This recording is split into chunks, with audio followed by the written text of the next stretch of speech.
Hi friends, Tex എറുമ്പയത്തിൻ്റെ പുതിയൊരു വീഡിയോയിലേക്ക് നിങ്ങൾക്ക് ഏവർക്കും സ്വാഗതം. ഇന്നത്തെ ഒരു വീഡിയോയിൽ ഞാനൊരു മൾട്ടിമീഡിയ പ്ലെയർ ആണ് ഉണ്ടാക്കുന്നത്. ഇതിനായിട്ട് ഞാൻ ഒരു പഴയ ആംപ്ലിഫയറിൻ്റെ കവറാണ് എടുത്തിട്ടുള്ളത്. ഇത് മുഴുവൻ തുരുമ്പായിരുന്നു, അതുകൊണ്ട് ഞാനിത് സാൻഡ് ചെയ്ത് വെച്ചിരിക്കുന്നതാണ്. ഇതിലേക്ക് ഫുള്ളായിട്ട് പെയിൻറ്റ് ചെയ്തതിന് ശേഷമാണ് ഞാൻ അസംബിൾ ചെയ്യുന്നത്. ഇതിൽ ഞാൻ USB മൊഡ്യൂൾ അല്ല ഉപയോഗിക്കുന്നത്. ഇതിന് നമ്മൾക്ക് ഇപ്പോൾ ലഭിക്കുന്ന ബ്ലൂടൂത്ത് സഹിതമുള്ള USB മൊഡ്യൂളുകൾ ലഭിക്കുന്നതിന് മുൻപ് നമുക്ക് ഒരു ചെറിയൊരു മൊഡ്യൂൾ ലഭിക്കുമായിരുന്നു. ആ ഒരു ബോർഡാണ് ഞാൻ ഇതിൽ ഉപയോഗിക്കുന്നത്. ഇതിലേക്ക് USB, FM, അതുപോലെ SD കാർഡ് ഇവയെല്ലാം പ്രത്യേകം സ്ലോട്ടുകളായി വയർ ചെയ്ത് പിടിപ്പിക്കേണ്ട ഒരു രീതിയാണ് ഈ ഒരു ബോർഡിനുള്ളത്. ഞാനതെല്ലാം വിശദമായിട്ട് തന്നെ ഈ ഒരു വീഡിയോയിൽ നിങ്ങളുമായിട്ട് പങ്കുവെക്കുന്നുണ്ട്. നമുക്ക് നേരെ വീഡിയോയിലോട്ട് കിടക്കാം.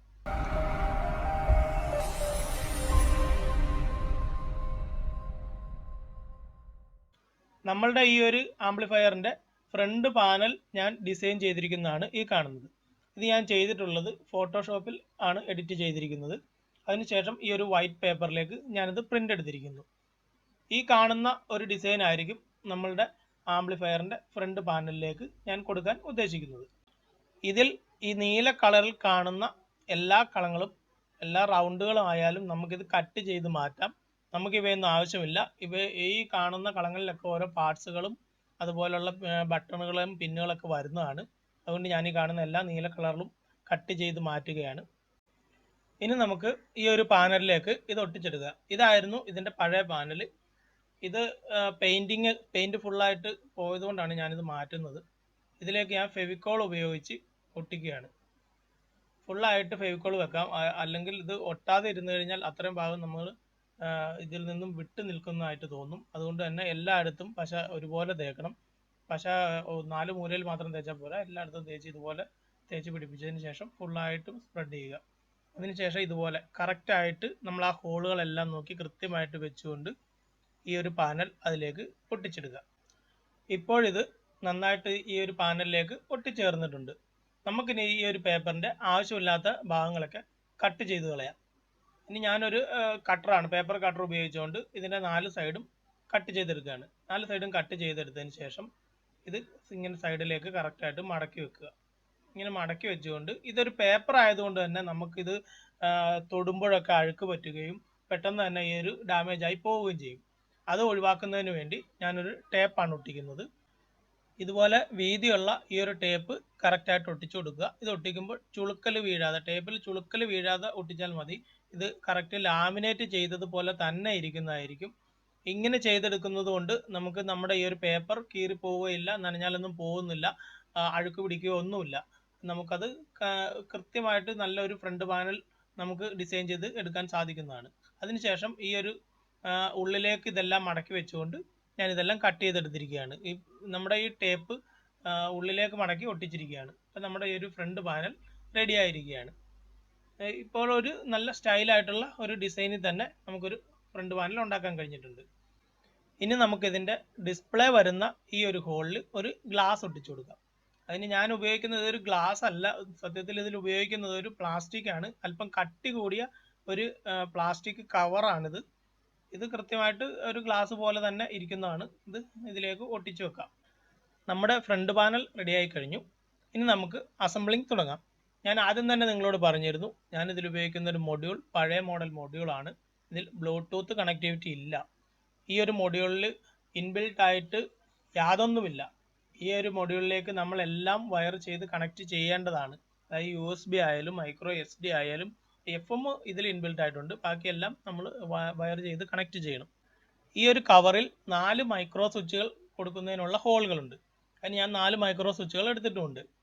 ഈ മൈക്രോ സ്വിച്ചിലേക്കുള്ള കണക്ഷൻ നമ്മൾ ഗ്രൗണ്ട് കൊടുക്കുന്നത് കോമൺ ആണ്. എല്ലാ സ്വിച്ചിലേക്കും ഗ്രൗണ്ട് കോമൺ ആയിട്ട്. ഇപ്പം ഞാൻ ഗ്രൗണ്ടാണ് കൊടുത്തത്. ഈ ഗ്രീൻ വയർ ഞാൻ കൊടുക്കുന്നത് മോഡ് എന്ന സ്വിച്ചിനാണ്. ഈ ഒരു സ്വിച്ച് പ്രസ് ചെയ്യുമ്പോൾ മോഡാണ് ചേഞ്ച് ആവുന്നത്. അടുത്ത ഒരു സ്വിച്ചിൽ പ്ലേ പോസ് ആണ്. ഈ മഞ്ഞ വയർ കൊണ്ട് പ്രീവിയസ് ചാനൽ മൈനസ്, അത് ഈ ബ്ലൂ വയർ നെക്സ്റ്റ് അല്ലെങ്കിൽ ചാനൽ പ്ലസ്. ഇത്തരം കൺട്രോളുകളാണ് ഞാൻ ഈ 4 സ്വിച്ചിലൂടെ ഇതിലേക്ക് കൊടുക്കുന്നത്. ബാക്കിയുള്ള കൺട്രോളുകളും കൊടുക്കാനുള്ള ഓപ്ഷൻ നമുക്ക് ഈ ഒരു ബോർഡിലുണ്ട്.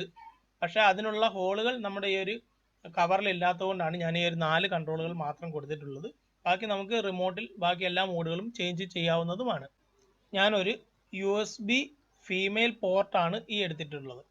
ഇതിലേക്കുള്ള വയർ കണക്ഷൻ കൊടുക്കുന്നത് ഏറ്റവും മുകളിലായി ഞാൻ ഗ്രൗണ്ടാണ് കണക്ട് ചെയ്യുന്നത്. അതിന് താഴെ ഡേറ്റ പ്ലസ് കൊടുക്കുന്നു. അതിന് താഴെ ഡേറ്റ മൈനസ്, ഏറ്റവും താഴെയായി 5 വോൾട്ട് DC. ഇങ്ങനെയാണ് ഞാൻ ഇതിലേക്ക് കണക്ഷൻ കൊടുക്കുന്നത്. ഈ വയറുകളെല്ലാം നമ്മളുടെ മൊഡ്യൂളിൽ ഈ ഒരു ഞാൻ ആദ്യം പറഞ്ഞിരുന്നു നമ്മുടെ ഒരു പഴയകാല മൊഡ്യൂളാണ് ഞാൻ ഇതിൽ ഉപയോഗിക്കുന്നതെന്ന്. ഈ മൊഡ്യൂളിൽ ഈ വയറുകൾ കണക്ട് ചെയ്യേണ്ട എല്ലാ വിവരങ്ങളും മാർക്ക് ചെയ്തിട്ടുണ്ട്. അതനുസരിച്ച് നമ്മൾ കണക്ട് ചെയ്ത് ഈ ഒരു ക്ലിപ്പ് അതിലേക്ക് കണക്ട് ചെയ്താൽ മാത്രം മതിയാകും. അതുകൊണ്ടാണ് ഞാൻ ആ ഒരു മൊഡ്യൂളിനെ കുറിച്ച് കൂടുതൽ പറയാത്തത്. അതിൽ ഇതെല്ലാം എഴുതിയിട്ടുണ്ട്.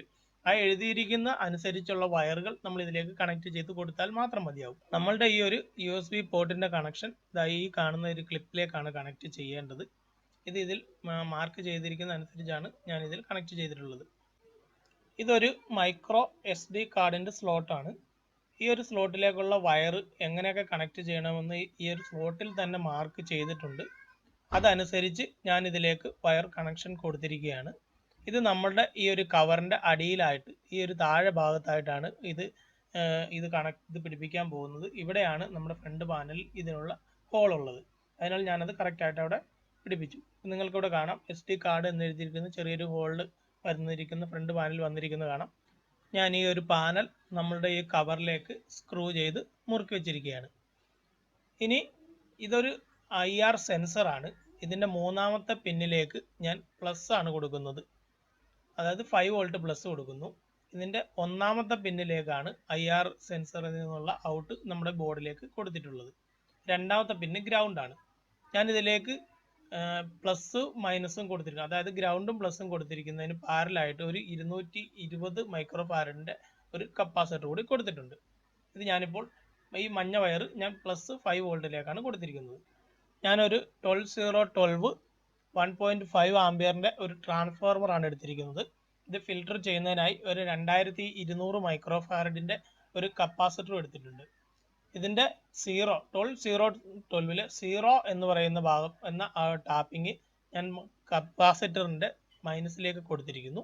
ട്രാൻസ്ഫോർമറിൽ നിന്നും 12 വോൾട്ട് സപ്ലൈ ലഭിക്കുന്ന ഈ രണ്ട് വയറുകളിൽ നിന്നും 3 ആംപിയറിൻ്റെ ഓരോ ഡയോഡുകൾ വീതം ഉപയോഗിച്ചുകൊണ്ട് ഞാൻ ഈ കപ്പാസിറ്ററിൻ്റെ പ്ലസിലേക്കാണ് കൊടുത്തിരിക്കുന്നത്. ഇപ്പോൾ നമുക്ക് ഇങ്ങനെ ചെയ്യുന്നത് കൂടെ നമുക്ക് ഒരു ഫുൾ വേവ് റെക്ടിഫിക്കേഷൻ തന്നെ ലഭിക്കുന്നതാണ്. ഇനി നമുക്ക് ഈ നീണ്ടു നിൽക്കുന്ന ഈ ലെഗുകളൊക്കെ കട്ട് ചെയ്ത് കളയാം. അതിനുശേഷം ഇതൊന്ന് മടക്കി താഴത്തേക്ക് വെക്കാം. ഇത് ഒതുങ്ങിയിരിക്കുന്നതിന് വേണ്ടിയാണിത്. ഇനി ഒരു 7805 റെഗുലേറ്റർ IC ആണിത്. 5 വോൾട്ട് സപ്ലൈ എടുക്കുന്നതിന് വേണ്ടി ഈ റെഗുലേറ്റർ IC ഞാൻ ഇവിടെയാണ് പിടിപ്പിക്കുന്നത്. ഇത് ഈ റെഗുലേറ്റർ ICയിലേക്കുള്ള 12 വോൾട്ട് സപ്ലൈ ആണ് ഞാൻ ഈ എടുക്കുന്നത്. ഇതിലേക്ക് തന്നെ ഇതിൽ നിന്ന് ഞാൻ 5 വോൾട്ട് എടുക്കുന്നതിന് വേണ്ടിയുള്ള ഒരു വയർ കൂടി കണക്ട് ചെയ്തിട്ടുണ്ട്. ഇതിൻ്റെ ഗ്രൗണ്ട് ആണ് ഈ കോമൺ ആയിട്ട് കൊടുത്തിരിക്കുന്നത്. ഇതിൻ്റെ ഈ റെഗുലേറ്റർ ICയുടെ വലത്തെ അറ്റത്ത് മൂന്നാമത്തെ പിന്നിൽ നിന്നും 5 വോൾട്ടും നടുക്കത്തെ പിന്നിൽ ഗ്രൗണ്ടും ഒന്നാമത്തെ പിന്നിൽ 12 വോൾട്ടുമാണ് കൊടുക്കുക. ഇപ്പോൾ നമുക്ക് നടുക്കത്തെ പിന്നിൽ നിന്ന് ഗ്രൗണ്ടും മൂന്നാമത്തെ പിന്നിൽ നിന്ന് 5 വോൾട്ടും ലഭിക്കുന്നതാണ്. ഇത് ഞാൻ ഈ ഒരു ബോർഡിലേക്ക് കണക്ട് ചെയ്യുകയാണ്. ഈ ഒരു ആംപ്ലിഫയർ ആണ് ഞാനിതിൽ ഉപയോഗിക്കുന്നത്. ഇത് CD 6283 എന്ന IC വെച്ച് ഞാൻ ഉണ്ടാക്കിയിട്ടുള്ളതാണ്. ഇത് എങ്ങനെയാണ് ഉണ്ടാക്കുന്നതെന്നുള്ള ഒരു വീഡിയോ ഞാൻ ഇതിനു മുമ്പ് ചെയ്തിട്ടുണ്ട്. നിങ്ങൾക്ക് താല്പര്യമുണ്ടെങ്കിൽ ആ വീഡിയോ ലിങ്ക് ഞാൻ ഡിസ്ക്രിപ്ഷനിൽ കൊടുക്കുന്നുണ്ട്. ഇനി നമ്മുടെ ആംപ്ലിഫയറിലേക്കുള്ള പവർ സപ്ലൈ എടുക്കാം. ഈ ഒരു കപ്പാസിറ്ററിൻ്റെ രണ്ട് ലീഡുകളിൽ നിന്നും പ്ലസും മൈനസും എടുക്കുന്നു.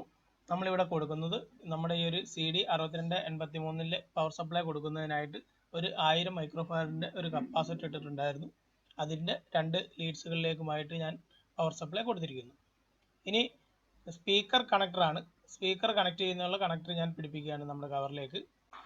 ഇനി നമുക്ക് സ്പീക്കർ ഔട്ട് എടുക്കാം. ലെഫ്റ്റ് റൈറ്റ് ചാനലുകൾക്ക് 470 മൈക്രോ ഫാരഡിൻ്റെ രണ്ട് കപ്പാസിറ്ററുകൾ ഉപയോഗിച്ചാണ് ഇതിൽ നിന്നും സ്പീക്കർ കണക്ഷനുകൾ എടുക്കുന്നത്. ഗ്രൗണ്ട് കോമൺ ആയിട്ടാണ് എടുക്കുന്നത്.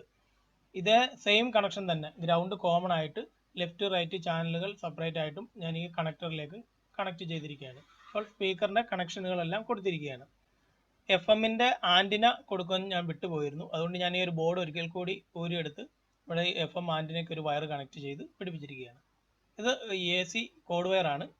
ഞാൻ ഈ ഒരു കോഡ് വയർ ഈ ഹോളിലൂടെ എടുത്ത് അതിനുശേഷം ഈ ഒരു ട്രാൻസ്ഫോർമറിൻ്റെ രണ്ട് വയറുകളും കട്ട് ചെയ്ത് ഇതിലേക്ക് കണക്ട് ചെയ്തിരിക്കുകയാണ്. ഇനി ഇത് പ്രോപ്പറായിട്ട് ഇൻസുലേഷൻ ചെയ്യേണ്ടതുണ്ട്. ഇനി നമുക്കിതിൻ്റെ കൺട്രോളുകളാണ് കൊടുക്കാനുള്ളത്. ഇതിന് ഞാൻ 47Kയുടെ ഡ്യുവൽ കൺട്രോളുകളാണ് എടുത്തിരിക്കുന്നത്. ഇത് എല്ലാം 47K തന്നെയാണ്. ഇത് വോളിയം, ബാസ്, ട്രബിൾ എന്നിവയ്ക്കായിട്ട് ഉപയോഗിക്കുന്നതിന് വേണ്ടിയാണ്. ഞാനിതിൽ ബാസ് ട്രബിൾ ബോർഡ് ഉപയോഗിക്കുന്നില്ല. ബോർഡ് ഇല്ലാതെ തന്നെ നമുക്ക് എങ്ങനെ കൃത്യമായിട്ട് ബാസ് ട്രബിളും ഫിൽട്ടർ ചെയ്തെടുക്കാം എന്ന് ഞാൻ ഈ ഒരു വീഡിയോയിലൂടെ കാണിക്കുന്നുണ്ട്. നമുക്ക് ഈ ഒരു വയർ ഉപയോഗിച്ചുകൊണ്ട് നമ്മുടെ ഈ വോളിയം കൺട്രോളിലേക്കുള്ള ഇൻപുട്ട് എടുക്കാം. ഗ്രൗണ്ട് കോമൺ ആയിട്ട് എടുത്തുകൊണ്ട് ഇൻപുട്ടുകൾ ലെഫ്റ്റ് റൈറ്റ് ചാനലുകൾക്ക് ഇൻപുട്ട് കൊടുത്തിരിക്കുന്നു. 1 മൈക്രോഫാരഡ് കപ്പാസിറ്റർ എടുത്ത് ട്രബിൾ കൺട്രോളിന്റെ ഔട്ട്പുട്ടിൽ കൊടുത്തിരിക്കുന്നു. അടുത്തത് 10K റെസിസ്റ്റർ എടുത്ത് ബാസ് കൺട്രോളിന്റെ ഔട്ട്പുട്ടിൽ നിന്നും ട്രബിൾ കൺട്രോളിന്റെ ഔട്ട്പുട്ടിലേക്ക് കൊടുക്കുക. ഇനി ഗ്രൗണ്ടിൽ നിന്നും 1K റെസിസ്റ്റർ ഉപയോഗിച്ചുകൊണ്ട് ബാസ് കൺട്രോളിന്റെ ഗ്രൗണ്ടിലേക്ക് കൊടുക്കുക. അവിടുന്ന് തന്നെ 0.1 മൈക്രോഫാരഡ് കപ്പാസിറ്റർ ഇട്ട് ഔട്ട്പുട്ടിലേക്ക് കൊടുക്കുക. 0.1 അഥവാ 104. അതിനുശേഷം വോളിയം കൺട്രോളിന്റെ ഔട്ട്പുട്ടിൽ ഒരു 1 മൈക്രോഫാരഡ് കപ്പാസിറ്റർ കണക്ട് ചെയ്യുക. ബാസ് കൺട്രോളിന്റെ ഇൻപുട്ടിലേക്ക് ഒരു 10K ഉപയോഗിച്ച് ഈ ഒരു കപ്പാസിറ്ററിലേക്ക് കണക്ട് ചെയ്യുക. അതിനുശേഷം 103 എടുത്ത് ബാസ് കൺട്രോളിന്റെ ഔട്ട്പുട്ടും ഇൻപുട്ടും തമ്മിൽ കണക്ട് ചെയ്യുക. ഇനി നമുക്ക് 102 ഡിസ്ക് കപ്പാസിറ്റർ ഇട്ട് ട്രബിൾ കൺട്രോളിന്റെ ഇൻപുട്ടിൽ കൊടുത്തതിന് ശേഷം അതിന്റെ രണ്ടാമത്തെ ലെഗിൽ നിന്നും ഒരു വയർ കണക്ട് ചെയ്തുകൊണ്ട് നമ്മുടെ വോളിയം കൺട്രോളിൽ നമ്മൾ 1 മൈക്രോഫാരഡ് കപ്പാസിറ്റർ ഇട്ടിരുന്നു. ആ കപ്പാസിറ്ററിന്റെ പോസിറ്റീവിലേക്ക് കൊടുക്കുക. നമ്മൾ വോളിയം കൺട്രോളിലേക്ക് കപ്പാസിറ്ററിന് നെഗറ്റീവ് ആണ് കണക്ട് ചെയ്തിട്ടുണ്ടായിരുന്നത്, അതിന്റെ പോസിറ്റീവിലേക്ക് കൊടുക്കുക. അടുത്തത് 103 ഡിസ്ക് എടുത്ത് നമ്മുടെ ട്രബിൾ കൺട്രോളിന്റെ ഗ്രൗണ്ടിലേക്ക് കൊടുക്കുക. അതിൽ നിന്നും ഒരു വയർ കണക്ട് ചെയ്ത് നമ്മൾ ഗ്രൗണ്ട് ചെയ്യുന്നു. ഇത്രയും ആയാൽ നമ്മളുടെ ബാസ് ട്രബിൾ സർക്യൂട്ട് കംപ്ലീറ്റ് ആയിരിക്കുകയാണ്. ഇതേ രീതിയിൽ തന്നെ ഞാൻ രണ്ടാമത്തെ ചാനലിലും ചെയ്തെടുത്തിരിക്കുന്നു. നമ്മളുടെ ട്രബിൾ കൺട്രോളിന്റെ ഔട്ട്പുട്ടിൽ കൊടുത്തിരിക്കുന്ന 1 മൈക്രോഫാരഡ് കപ്പാസിറ്ററിൽ നിന്നും നമുക്ക് ഔട്ട്പുട്ട് എടുക്കാവുന്നതാണ്. ഞാൻ ഇതിന്റെ ഗ്രൗണ്ട് കോമൺ ആയിട്ട് കൊടുത്തുകൊണ്ട് രണ്ട് ചാനലിനും ഇൻപുട്ട് കൊടുക്കുകയാണ്. നമ്മളുടെ ട്രബിൾ കൺട്രോളിന്റെ കപ്പാസിറ്ററുകളിൽ നിന്ന് വരുന്ന വയറുകളാണ് ഇവിടെ നമ്മുടെ ഈ ഒരു ആംപ്ലിഫയറിന്റെ ഇൻപുട്ട് ആയിട്ട് കൊടുക്കുന്നത്. ഈ ഒരു CD 6283 IC ഉപയോഗിച്ചുകൊണ്ട് ഞാൻ ആംപ്ലിഫയർ നിർമ്മിക്കുന്ന സമയത്ത് അതിന്റെ ഇൻപുട്ടിനെ കുറിച്ചൊക്കെ അതിൽ മെൻഷൻ ചെയ്തിട്ടുള്ളതായിരുന്നു. ഇനി നമുക്ക് ലൈൻ ഇൻ കൊടുക്കുന്നതിന് വേണ്ടി ഒരു കണക്ടറാണ് ഞാനിപ്പോൾ കൊടുക്കുന്നത്. ഇത് ആദ്യം ചെയ്യേണ്ടതായിരുന്നു, ഇപ്പോഴാണ് ചെയ്യുന്നത്. ഇത് ഞാൻ ഒരു 3.5 mm ജാക്ക് കണക്ട് ചെയ്യുന്നതിനുള്ള ഒരു കണക്ടറാണ് കൊടുത്തിരിക്കുന്നത്. ഈ ഒരു കണക്ടർ നമ്മുടെ ഈ ഒരു മൊഡ്യൂളിന്റെ ബാക്കിലാണ് ഞാൻ കണക്ട് ചെയ്തിരിക്കുന്നത്. അതിലേക്കുള്ള വയറാണ് ഈ കൊടുത്തിരിക്കുന്നത്. ഇത്രയും ആയാൽ നമ്മുടെ ഈ ഒരു മൾട്ടിമീഡിയ പ്ലെയറിന്റെ വയറിങ്ങുകളെല്ലാം കംപ്ലീറ്റ് ആയിരിക്കുകയാണ്. നമുക്കിനി ഈ ഒരു വയറുകളെല്ലാം ഒന്ന് ടൈ അടിച്ചതിന് ശേഷം നമുക്കിത് ടെസ്റ്റ് ചെയ്യാം. ടെസ്റ്റ് ചെയ്യുന്നതിനായി ഞാൻ ഇവിടെ 2 സ്പീക്കർ എടുത്തിട്ടുണ്ട്. നമ്മുടെ സ്പീക്കർ വയറുകൾ ഇതിൽ കണക്ട് ചെയ്യുകയാണ്. നമ്മുടെ ബാക്കിൽ ഇതിൽ ഒരു 10 വാട്ട്സ് ആണ് നമുക്ക് ഇതിൽ നിന്ന് ഔട്ട്പുട്ട് ആയിട്ട് ഒരു ചാനലിൽ ലഭിക്കുക. അത് നല്ല ക്ലിയർ സൗണ്ട് ആണ് ഈ ഒരു ആംപ്ലിഫയറിന്റെ ഒരു പ്രത്യേകത. നമുക്ക് അധികം വോളിയം ഒന്നും ലഭിക്കുന്നതല്ല, പക്ഷെ നല്ല ക്ലിയർ ആയിട്ട് കേൾക്കാവുന്നതാണ്. ഇപ്പൊ നമ്മുടെ ഒരു സെറ്റ് ഓൺ ആയിട്ടുണ്ട്. നിങ്ങൾക്ക് ഇവിടെ കാണാം സെറ്റ് ഓൺ ആയിട്ടുണ്ട്. ഞാൻ ഒരു USB കണക്ട് ചെയ്യുകയാണ്.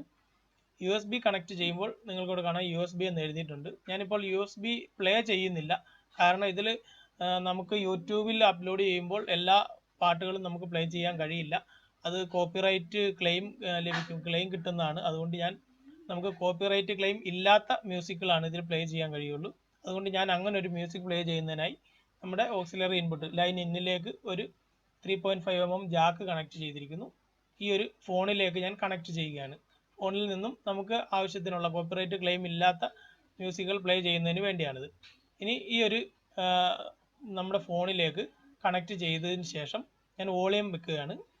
നമ്മളെ ആദ്യത്തെ കൺട്രോളാണ് വോളിയം കൺട്രോൾ. ഈ വോളിയം കൂട്ടിയതിന് ശേഷം ഫോണിലും വോളിയം വെക്കുകയാണ്.